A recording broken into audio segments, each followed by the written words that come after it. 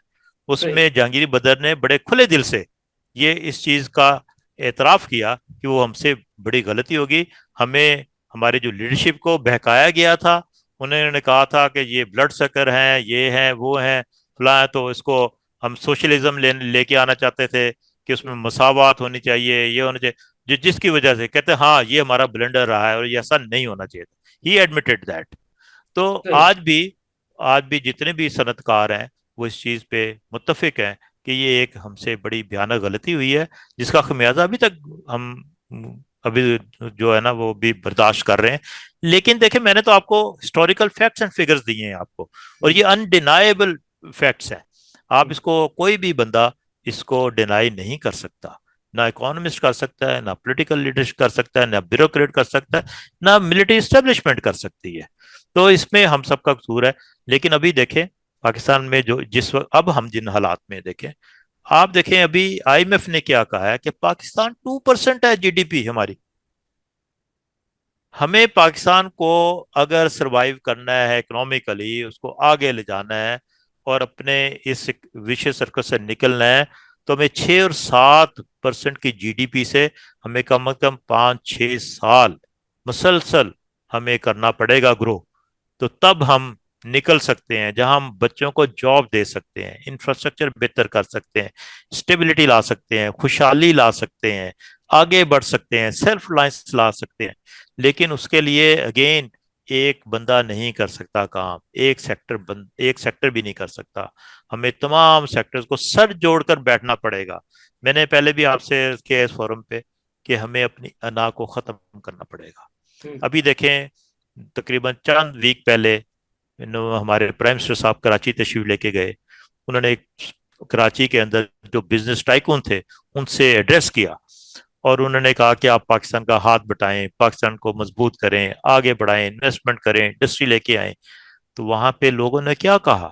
وہ عارف حبیب صاحب جو ایک بہت بڑے ہمارے نامور انڈسٹریلسٹ ہیں، انہوں نے کہا جناب پہلے پولیٹیکل جو سٹیبلٹی ٹھیک کریں ملک کی. آپ پولیٹیکل سٹیبلٹی جب تک ٹھیک نہیں کریں گے، آپ کو اگر کسی سے ہاتھ میں ملانا پڑا ہے تو ملائیں جا کے. جب تک آپ یہ کام نہیں کریں گے، ہمارا اپنا بزنس مین کا ٹرسٹ نہیں ہے یہاں پہ، اس کا ڈاکٹر فیتھ صاحب میں نہیں ہے اس نقطے پہ پاکستان کے ابھی اندر. آتا ہوں. پولیٹیکل جی انسٹیبلٹی پہ میں آپ سے تفصیل سے بات کرنا چاہوں گا. اس سے پہلے ایک سوال یہ ہے کہ ڈاکٹر صاحب پاکستان کی سول اور ملٹری بیوروکریسیز کے جو شاہانہ اخراجات ہیں اور جو ان کی مرات ہیں، اس کا ہماری اکانومی پر کیا اثر پڑتا ہے؟ دیکھیں یہ جو ہماری بیوروکریسی ہے، آپ نے دونوں کا نام لیا ہے. دیکھیے ایک چیز تو میں آپ کو ایک چیز کلیئر کرنا چاہتا ہوں کہ ہماری جو آرمی کا ایکسپینڈیچر ہے وہ پچھلے چند سالوں میں کم ہوا ہے. یہ شاید ہمارے بہت سارے پاکستانی کو نہیں پتا. ہم نے اپنا ایکسپینڈیچر کو کنٹرول کیا ہے، ملٹری ایکسپینڈیچرز کو بہت حد تک کنٹرول کیا ہے، اور اس کے اگینسٹ انڈیا نے اپنے ملٹری ایکسپینڈیچر کو 3 to 4 ٹائم بڑھایا ہے. ایک تو میں تھوڑی سی یہ وضاحت ضرور کرنا چاہتا ہوں کہ ہمیں یہ اس کا کریڈٹ دینا پڑے گا ہماری ملٹری لیڈرشپ کو کہ انہوں نے اپنے ایکسپینڈیچر کو کنٹرول کیا ہے. تقریباً میں سمجھاؤں کہ 30 40% انہوں نے اپنے ایکسپینڈیچر کم کیے ہیں، ڈسپائٹ کے ہمارے بڑے چیلنجز ہیں. ہمارے دیکھیں ہم ہر طرف گھرے ہوئے ہیں. ہماری تو ایک طرف افغانستان میں انسرجنسی ہے، آپ دیکھیں کتنی ہماری کیجولیٹیز ہوتی ہیں ہمارے جوانوں کی. ہمارے اندر لوگ آ کے بوم بلاسٹ کرتے ہیں، ہمارے مہمانوں کو بلاسٹ کرتے ہیں جو انویسٹ کر رہے ہیں. میری مراد چائنا سے ہے یا دوسرے لوگوں سے. تو وہ کیسے لوگ باہر سے آ کے انویسٹ کریں گے یہاں پہ؟ دوسری چیز آپ نے بیوروکریسی کی بات کی، بالکل ٹھیک بات کی. ہماری بیوروکریسی کو بالکل ادراک نہیں ہے ہمارے ملک کا. اور ایک اسسٹنٹ کمشنر فارچونر دی جاتی ہیں. ابھی ابھی ہماری انٹرم گورنمنٹ ہمارے اسسٹنٹ کمشنرز کو پنجاب کے اندر فارچونر دے گئے ہیں. وہ 2 2 2.5 2.5 کروڑ کی ایک گاڑی ہے. وہ کیا کرتا ہے، وہ ایک سنڈے بازار کا جا کے وزٹ کرتا ہے 3 کروڑ کی گاڑی میں بیٹھ کے، اس کے ساتھ پورا لاؤ لشکر ہے. وہ ایک 5 روپے کی چیز دیکھتا ہے کہ جو ٹماٹر ہے یہ مارکیٹ پرائس میں 40 روپے بک رہا ہے یا 45 روپے بک رہا ہے، یا ایک پیاز جو ہے وہ 70 روپے بک رہا ہے یا 60 روپے بک رہا ہے، وہ 4 کروڑ کی گاڑی پہ بیٹھ کے 3 کروڑ کی گاڑی پہ بیٹھ کے یہ کام کر رہا ہے۔ تو یہ ہمیں بیوروکریسی کو کے اخراجات، اور پھر دوسرا یہ جو ہمارا بیوروکریٹک ماڈل ہے یہ آبسلیٹ ہو چکا ہے، یہ آج کے تقاضوں کے ساتھ نہیں چل سکتا۔ یہ ہمارا جو برٹش کالونیل ماڈل ہے یہ خود برٹش نے 1962 میں ختم کر دیا تھا، اور انہوں نے نیا کاؤنٹی سسٹم، نیا گراس روٹ لیول کے اوپر چیزوں کو لے کے گئے اور انہوں نے کام کیا، اور ہم اسے چھوڑ نہیں سکتے۔ ہماری بیوروکریسی پہ اتنی ٹریننگ ہوتی ہے، یہ پھر ٹریننگ کے بعد ایک دنیا کے ملکوں کو دیکھنے جاتے ہیں ہماری بیوروکریٹ، اور اس میں ایک ترقی یافتہ ملک ہوتا ہے، ایک انڈر ڈیولپڈ ملک ہوتا ہے، دونوں کا کمپیریزن کرنے جاتے ہیں کہ وہ کیسے چل رہے ہیں، اور یہ سیر سپاٹا کر کے سب آ جاتے ہیں، لیکن ان کے جو بیسٹ پریکٹسز ہیں کبھی اڈاپٹ نہیں کی۔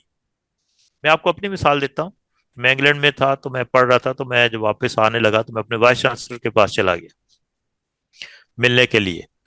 تو میں نے وائس چانسلر نے میرے کہا کہ آپ کیا لیں گے؟ میں کہ جی کافی لا دیں۔ کہتے اچھا، وہ باہر چلا گیا۔ میں سمجھا شاید اپنے سیکٹری کو کہنے گیا ہوں کہ 2 کافی لے آؤ بھائی، جیسے ہم یہاں پہ بیل دیتے ہیں بھائی یہ چیز لے آؤ، فلاں لے آؤ۔ وہ گیا تو 10-15 منٹ بعد وہ آئے تو دونوں ہاتھوں میں 2 کپ اٹھائے ہوئے تھے کافی کے۔ کہتا ہے sorry mister Abid, queue was very long. وہ کیوں میں لگا ہوا تھا وائس چانسلر، آسٹیریٹی۔ وہ لوگ آسٹیریٹی کر رہے ہیں جن کی پر کیپٹا انکم $50,000 ہے، اور ہم محلوں میں رہ رہے ہیں، 3-4 کی گاڑی میں پھر رہے ہیں۔ ایک ہمارا گریڈ 17 کا اسسٹنٹ کمشنر جس کا ہمارا پر کیپٹا انکم اس وقت $1,600 ہے، اور ہم ہر ایک ایک بندہ مقروض ہے لاکھوں روپے کا پاکستان کا۔ تو آسٹیریٹی میئرز کے لیے ہم بڑے کام کرتے ہیں، لیکن ہم عملی طور پہ اس کا، ہمارے اتنے ڈویژن ہیں، اتنی گاڑیاں ہیں، اتنے پیٹرول ہیں، اتنے اخراجات ہیں، اتنے گھر ہیں وہاں پہ۔ تو اس وقت جو امریکہ کے اندر آپ کسی بھی ترقی یافتہ ملک میں چلے جائیں، یہ کوئی کمپیریزن ہی نہیں۔ ہماری ایڈمنسٹریٹو کاسٹ جو ہے دنیا میں سب سے زیادہ ہے اس کے لیے۔ تو ہمیں، آپ کا بات بالکل ٹھیک ہے، ہمیں اس پہ کنٹرول کرنا پڑے گا، اس کو ہمیں بہت نیچے لانا پڑے گا، اور ایسا سسٹم لانا پڑے گا کہ ہم اس سے بغیر کام کریں۔ آج کل آئی ٹی کا زمانہ ہے، بہت ساری چیزیں ایک کلک کے اوپر آپ دے سکتے ہیں ہم، اور کر بھی رہی کچھ گورنمنٹ میں نہیں یہ کہتا کہ انہوں نے نہیں کیا، انہوں نے بہت اچھے سٹیپ بھی کیے ہیں۔ اب بہت ساری چیزیں آپ گھر بیٹھے لے سکتے ہیں، آپ اپنا ڈومیسائل بنا سکتے ہیں، آئی ڈی کارڈ بنا سکتے ہیں، دوسری چیزیں کر سکتے ہیں۔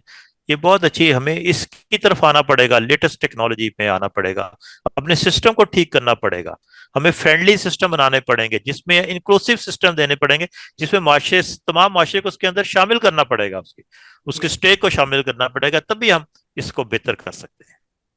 صحیح۔ ڈاکٹر صاحب ہم آگے بڑھتے ہیں۔ آپ نے ذکر کیا تھا سیاسی عدم استحکام کا، تو تھوڑا سا ہمیں یہ سمجھائیے، اور ہم پھر پروگرام کی کلوزنگ کی طرف بھی جا رہے ہیں، کہ پریسائسلی وہ کون سے ذریعے ہیں، وہ کیا ویز ہیں کہ جس سے سیاسی عدم استحکام یا انسٹیبلٹی جو ہے وہ اقتصادی امور پر اثر انداز ہوتی ہے؟ دیکھیں جی، یہ دو ایسے پہیے ہیں کسی بھی گروتھ کے۔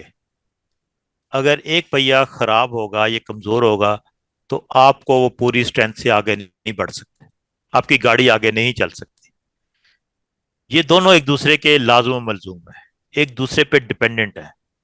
میں آپ کو ایک ایگزامپل دیتا ہوں۔ اکنامک ریسیشن ہوا ورلڈ وار 2 کے بعد، اور یا پہلے میں آپ کو اس سے بھی پہلے بھی ایگزامپل دے، ورلڈ وار 2 ہو رہی تھی، عروج پہ تھی، اور تھوڑا سا انگلینڈ ڈپریشن میں تھا، اس کے اوپر بہت زیادہ آ رہے تھے۔ تو ان کے پاس کچھ صحافی گئے چرچل کے پاس، چرچل اس وقت کمانڈ کر رہا تھا اس کو۔ تو انہوں نے کہا جی یہ بتائیں کہ کیا آپ جیت رہے ہیں، کیا انگلینڈ جیت جائے گا یہ ورلڈ وار 2؟